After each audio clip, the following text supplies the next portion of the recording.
a senior consultant in obstetrics and gynecology, and I practice at the Feminine Clinic in Gurgaon. That's in Sector 15, Part 2.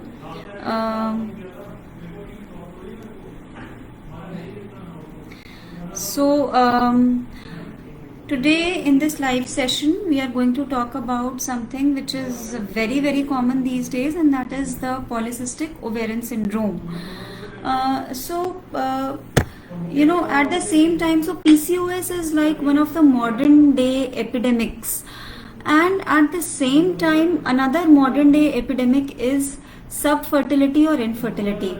That is difficulty in trying to conceive, difficulty in getting pregnant. So obviously when these two things are seen more commonly in this modern era, they both also have an association with each other, and that is where the IVF junction has come in as a very useful partner. It is a platform which helps couples who are trying to get pregnant but are finding it difficult to do so. They can get the right guidance, the right advice about on how to go about their infertility treatment and the journey of parenthood. So from this platform of IVF junction, today I am going to talk about the polycystic ovarian syndrome and how it affects the fertility aspects and what we can do to take care of it. So how we can manage it. So the first question generally is, what is polycystic ovarian syndrome?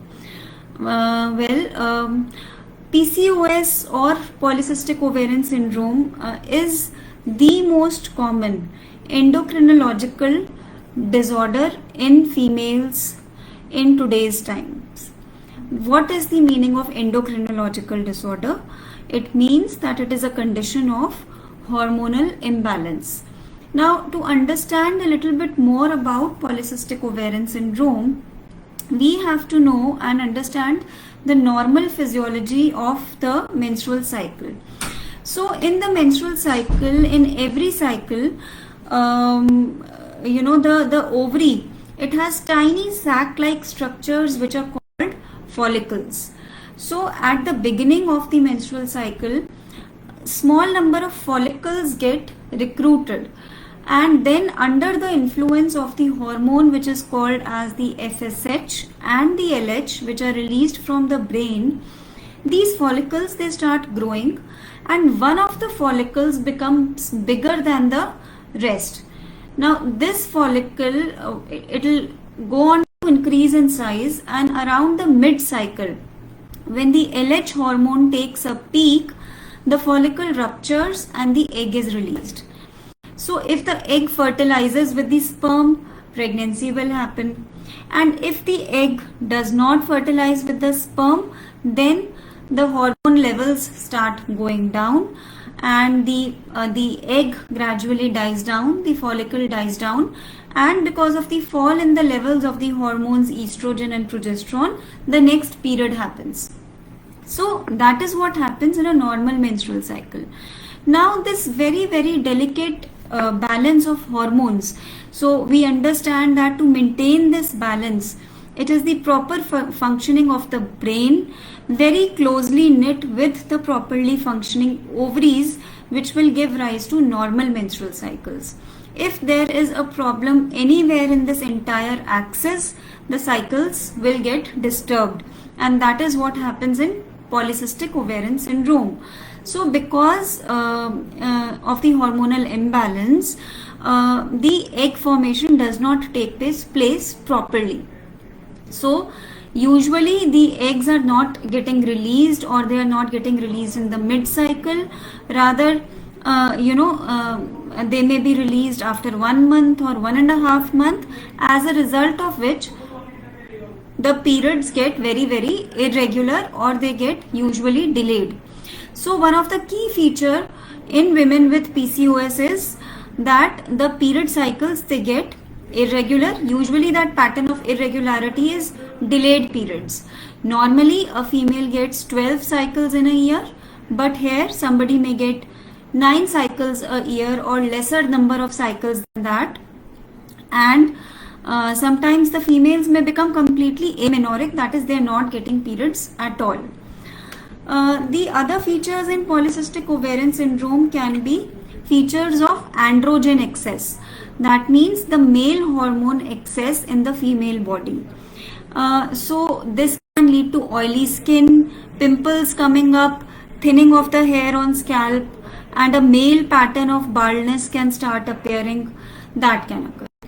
And the third feature of PCOS is that on ultrasound we may see tiny number of fluid filled structures. These are the tiny follicles. They can be seen in a large number arranged at these, the corners of the ovary, almost like a pearl of strings.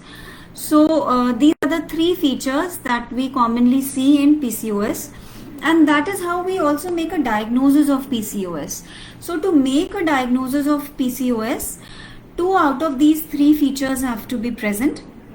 The first feature is cycles getting delayed or complete absence of menstrual cycles. The second feature is features of male hormone excess in the form of oily skin and acne, or blood reports showing increased levels of the male hormone. And the third feature is presence of multiple cysts in the ovaries as seen on the ultrasound. Any 2 out of these 3 criteria, if they are present, we call it as a PCOS.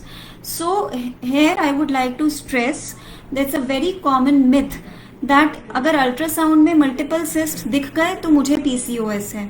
नहीं, केवल ultrasound पे cyst दिखने से it will not label you as PCOS. Either along with that you should have irregular cycles or you should have features of male hormone excess, then only we can label you as PCOS. Now coming to PCOS and its impact on fertility, which is our main concern in this live session today. So PCOS, as I have said already, it leads to a disturbance in the menstrual cycles, right? And by that I mean that the egg is not getting formed properly. Now, unless the egg gets formed properly, it is natural that pregnancy is not going to happen. So that is why we call PCOS as a condition of anovulatory infertility, right? So the egg is not getting formed properly. So what is the treatment of that? Now, when we talk about the treatment in PCOS, the first and the foremost is lifestyle modification. What is meant by lifestyle modification? Lifestyle means following a healthy pattern of diet and daily exercise, which will lead to maintaining a healthy weight profile, and it will help to reduce the insulin resistance in the body, and therefore it will help in regularizing the menstrual cycles, or it will help in reducing the clinical effects of the male hormone excess. So any intervention, medical intervention in patients with PCOS will not be helpful unless and until it is combined with lifestyle modification. I cannot stress enough on this fact that lifestyle modification remains the first and the foremost line of management in patients with PCOS. Please do daily exercise of 30 minutes every day. Now this exercise can be either cardio exercise like brisk walking or running, jogging, swimming, cycling. By doing the cardio exercises, you are building up your stamina. There is an improved sense of well-being because the exercise session will release a lot of positive endorphins from the brain. These positive endorphins will make you feel happier. It may even tackle mild depression if it is there. It will make you feel more active. It will also improve the blood flow to the reproductive organs, and by doing all this, it will also help you to maintain an optimum weight. So one form of exercise is the cardio session. The other form of exercise are the muscle strengthening exercises, which will include lifting weights. So one should ideally do a combination of both the types of exercises, the cardio as well as the strength conditioning and the muscle strengthening exercises. 30 minutes of moderate intensity exercise, if not on all, at least on 5 days of the week, one should do. This has to be combined with a very healthy diet. It is not important, it is not just important on what you eat, but when you eat is also equally important. So please make sure that you're having your meals in time. Take healthy diet. Increase the intake of healthy fats and complex carbohydrates, lean proteins, plenty of fruits and vegetables, and a high fiber diet. Eating things such as refined sugars, simple carbohydrates, and lot of saturated fat, unhealthy fat, all that is not good. So eat a very healthy diet. Be very mindful of what you are eating. Do not indulge into binge drinking. Do not indulge into smoking. Do not eat processed and packaged foods. Do not eat food from outside very often. It should be very occasional. And eat only home cooked healthy food containing more of complex carbohydrates and lean proteins, high fiber, and good quality fats. If somebody is trying to lose weight, then definitely getting in touch with a dietitian, getting a meal plan made for themselves is also a very good idea. And then lastly, I would like to mention a word about meditation and yoga. It is very important that the stress levels are kept at a minimum. Having PCOS, not being able to have a baby, so these factors, they can definitely have a lot of effect on your mental health also. So please make sure that at least 15 minutes every day you are giving to your mental health. Keep yourself relaxed, do some meditation and yoga. So these lifestyle modifications, doing regular exercises, following a healthy diet, it has been seen that many a times the menstrual irregularities, they get corrected just by these lifestyle interventions. Of course, if somebody is trying to conceive, then we try to help them more actively along with all these lifestyle interventions. If we see that the female is not being able to form the eggs properly because of PCOS, then we give them medical assistance, something which is called as ART, or the assisted reproduction techniques. So as a first step, what we give them is usually the ovulation induction. We give them medications which will help in super ovulation. So that means that instead of forming one egg in a cycle, our attempt would be that she forms 2 eggs or 3 eggs in a cycle, so that her chances of getting pregnant are increased. And once we give this ovulation induction, we do a serial follicle monitoring, and by doing the follicle monitoring, we are doing transvaginal scans, ultrasound scans every 2 to 3 days, and we are trying to see how well the follicle is developing. Once the follicle is formed properly, we may give an injection so that it ruptures in time and the egg is released. And then this can be combined with either a timed intercourse or an IUI, that is an intrauterine insemination. So if that is the first step for managing anovulatory PCOS, a woman with PCOS who's not being able to form her eggs correctly, many of them will get pregnant by this intervention. However, there is a small chunk who do not respond very easily to these medications of egg formation. They may need further assistance with injections and follicle monitoring, and some of them may go on to require IVF as well. So that is how usually it happens. Many of these women with PCOS are young women. They may be in their late 20s and early 30s when the egg quality is good. And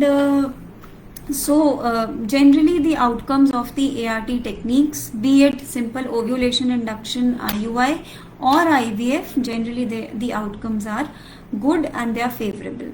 So a word of caution here, that if you have PCOS, you are a diagnosed case of PCOS, and you've got married at say the age of 28 years or 30 years, then as a advice from a gynecologist, I would say that do not delay getting conception a lot, because it may be a possibility that because of PCOS you may need some medical assistance, and the outcomes will be always better if you are younger. The more the age of the lady, the chances of a successful outcome, a healthy outcome, they also start declining. So if you are a diagnosed case of PCOS, please do not delay your conception, respect the biological clock and try to complete your family in time. Sometimes there is a small group of women with PCOS who are not responding to the usual medications or the injections that we give for egg formation, and on the ultrasound we may see that the ovaries have a very very thickened periphery. They have a very thick capsule around themselves. So, or if there are other associated factors affecting fertility, say if we want to check the tubes of the lady, if we are suspecting that there may be some scarring inside the abdomen, then in all these cases comes the role of undergoing a diagnostic laparoscopy and hysteroscopy. So laparoscopy and hysteroscopy are keyhole surgeries, very tiny 5 mm cut. 2 of them maybe will be given on your tummy, and long thin instruments are introduced in the tummy through these cuts. The instrument carries a camera on its top, and that is how we are able to see inside the tummy. And then if there are any scarring, then we may release it. If there is any endometriosis, we may tackle it. We may see that the tubes are well and functioning. And sometimes in women with PCOS, making 3 to 4 punctures in the ovary sometimes improves the way the ovary responds to the medicines that we give for egg formation. So that is another process which one may require during their journey of fertility treatment if they are suffering from PCOS. So I think that was all about PCOS, why it leads to subfertility and infertility, and how we have to manage it. The thing is that the lifestyle modification, having a good BMI means the body mass index. It is the relationship between your weight as a proportion to your height. So the healthy body mass index is between 18 to 23.5 for our Asian population. One should aim to be in this optimum range of the BMI, and if you are overweight or you are obese, then you must reduce weight before you go ahead with any medical treatment for PCOS associated fertility. One mechanism of PCOS is, why it happens to somebody is that they may be having some insulin resistance. So insulin resistance means that the insulin in your body is not able to lower the blood sugar levels as it should, and therefore the body has to produce more insulin to take care of the same levels of the blood sugar. Now, when more insulin is produced, it will lead to more fat deposition, and this fat typically will be deposited around your waist and your tummy, and more fat will in turn lead to more insulin resistance. So then it becomes like a vicious cycle which is very difficult to break. So having if you lose weight, then it definitely improves this insulin resistance. It improves the ovarian function by normalizing the male hormone levels in your body, and it may spontaneously the ovulation which had gone haywire, it may get back on track.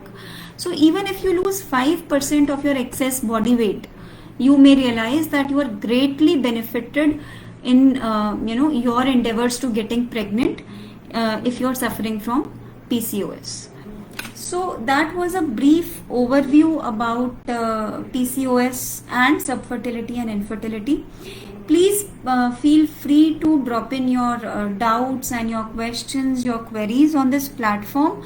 We are happy to help you. We'll try to get back to you, and we may do another live on the same topic, in which we may typically address whatever concerns are raised on the basis of today's talk.